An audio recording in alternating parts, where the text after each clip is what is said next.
The room was ice cold, despite the crush of bodies and the harsh Johannesburg summer.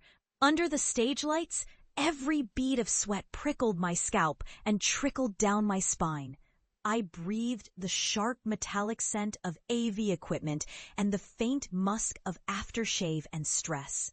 My shirt clung to me, sticky under my arms. I clutched the microphone, thumb pressing against the seam, feeling the thin plastic bend.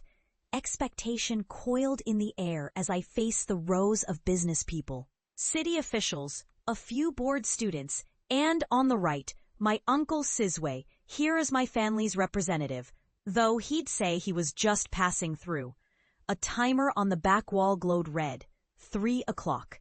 I started my pitch, voice steadier than I felt. Good afternoon. My name is Nkosi. I want to make films rooted in South African life stories shaped by our neighborhoods, languages, laughter, and fears. Films that... I clicked the remote for my opening slide. Nothing happened. I tried again, and the projector whined, stuttering as a blue error box blinked onto the wall. My heart punched my ribs. I turned to the crowd, forcing a smile. Sorry, some technical... A few chuckles rolled out. On stage, time shrank, the world blurring to the faces silently assessing me. My uncle's lips were pressed together in that tight, weary smile he used for uncooperative taxis and children's mischief. I abandoned the slides and spoke from memory. I grew up in Alexandra. Block drains, power cuts, crowded taxis, but also community. My first memory is watching an old Bollywood movie on a battered TV, the street kids filling the room, reciting lines by heart. That night I decided, I'll put my story on a screen. Now, with your help. I outlined equipment costs, my plan to train local youth, a script about a girl dodging gang pressures who finds hope in learning music. The bell rang, my 3 minutes were done. Polite applause, thin as rain on a zinc roof. The panel fired questions. Distribution, non-existent. Audience, maybe township youth? Market research, I had none. An older man in a tailored suit, eyes glassy, asked why any investor would support a township boy's movies when Hollywood and Netflix churned out blockbusters daily. I mumbled my answer, knowing before I finished they would all say no. By the time I reached my seat, my uncle Sizwe was already typing on his phone. He looked up briefly. It was a good try, boy, he whispered in Xhosa, but the real world is brutal. Be sure you eat. His eyes were not unkind, but the knife twisted anyway. Later, out front beneath a security guard's bored gaze, I waited for a taxi, surrounded by shifting tide of city workers and street sellers. My hands shook as I texted my mother. It's done. Didn't go well. Coming home. There was no reply. Riding home through the sticky melt of evening heat, the city smeared past. Zinc roofs, gleaming glass, rivers of exhaust, graffiti on concrete bridges. I could see my reflection faint in the taxi window, my suit too big, tie sliding crooked. When I reached our block in Alex, kids played soccer barefoot in the dust. Someone held a phone aloft, blasting Amapiano. My mother, arms folded over her chest, watched from our stoop, eyes scanning me up and down. You look thin, she said. Did you eat? I nodded, though I hadn't. She ushered me inside to a hackled dinner of pup and beans. We watched soapies together, silence stretching between us. She didn't ask about my pitch. After the dishes, I retreated to my room. The walls were lined with scrawled storyboards, borrowed camera manuals, a poster from Tsotsi curling at the corners. The city's noise seeped through the cracked window, sirens, laughter, TV static, the clattering of wheels on potholes. I lay there, face pressed to the worn pillow, jaw sore from trying not to cry. I heard when Mother, on the phone in the kitchen, voice pitched low. He's still obsessed with those movies, she said. No one will give him money, Ma. He needs a real job. Her words trickled through me, cold. The next months blunted the spark inside me. I worked odd jobs, stocking shelves, washing cars, running errands for a cousin's shop.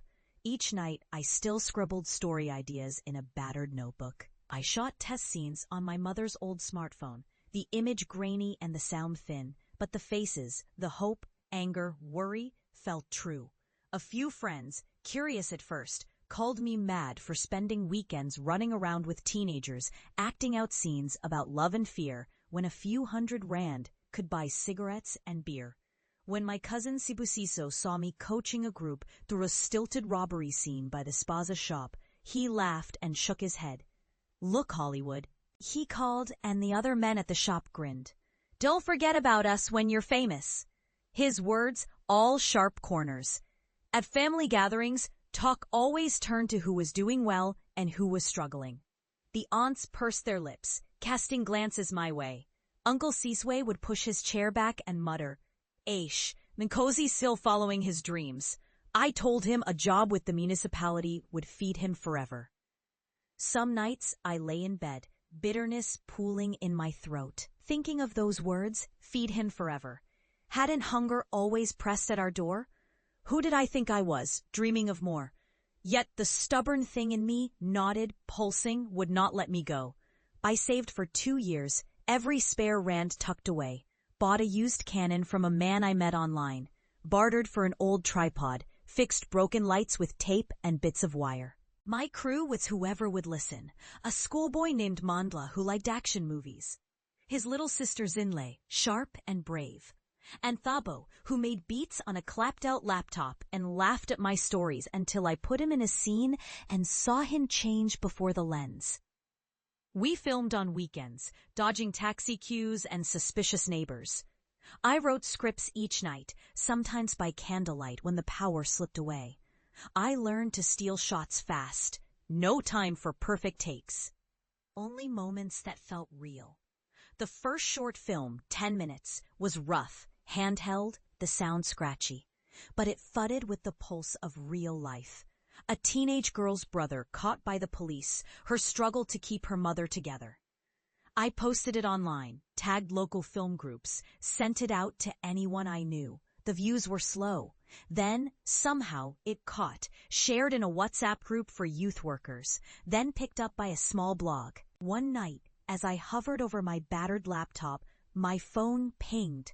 A filmmaker I admired said he was moved by the honesty. He sent a voice note. "If you need an introduction to the festival circuit, call me." For the first time, something like hope stuttered awake in me. It wasn't easy from there. Every step felt uphill, applications, rejections, rewrites, late nights, power cuts.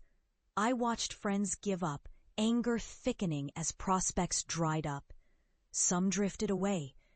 Even my mother, wringing her hands, said, "Maybe you should take that job at the warehouse. The films can wait." But the little screen in my head, the world the films made, wouldn't vanish. I pushed on. Eventually, a small South African film festival selected our short. On a wintry weekend, I rode the taxi out to the city's edge, sat in a cramped community hall, and heard actual people, strangers, applaud as our credits rolled. Afterwards, a producer approached me. She wanted to talk about a feature, maybe something that blended reality and magic, a township fantasy. I began writing, tense and desperate, pouring in all the anger and hope I banked for years. We shot my first feature in the crannies and alleys I grew up in. Mandla and Zinhle starred. Thabo, now taller and quieter, ran sound. Most days, we ran on sandwiches, cold water, old jokes. The neighbors watched, sometimes shaking their heads, sometimes offering advice. "Don't point the camera at that house, Nkosi. Those uncles will kill you." I edited at night, eyes burning, hands aching. 2 years passed. The film picked up a buzz, a local festival, then a regional award. A bigger producer called. Distribution to schools, international online platforms. There were small payments, enough for groceries, then a bit more. I sent money to my mother before she asked. Suddenly, people who'd ignored my texts wanted to talk. The film played at a real cinema. For one night, my name glowed on a screen. But no moment felt so sharp as standing on a wind-swept Johannesburg afternoon, suitcase in hand, on my old street, facing the house I'd left behind. The sky was heavy, clouds bruising the edges, a storm threatening. Diesel and paraffin lingered in the air. Kids sped past on battered bikes. Laughter and music drifted from the spaza shop. At the gate, I found my mother, hair streaked with gray now, her hands busy with laundry. "Nkosi," she said. Her voice was soft. "You're back." I hugged her, awkward, then fierce. Her bones felt sharper. "Ma," I said, "I need your help with something." Inside, sunlight spilled through the window. Familiar smells, cooking oil, old spices, wax polish. We sat together, the silence thicker than before. "I want to invite everyone," I said finally. "Family, neighbors, the ones who called me foolish too." She arched an eyebrow. "For what? Another movie?" I grinned. "To watch something, at the community center." She studied me, then nodded just once. I spent the week pinning flyers, sending texts, stopping by the shop where my cousin Sibusiso still held court. "Come watch, Spoo," I said. "It's for you too." He folded his arms, lips twisted like he was chewing a joke. "Ish, Hollywood thinks he's made it." "We'll see, brother." Uncle Sizwe was harder to find. When I did, he blinked in surprise, a half-eaten vet coke in hand. "They told me on the radio your film won something."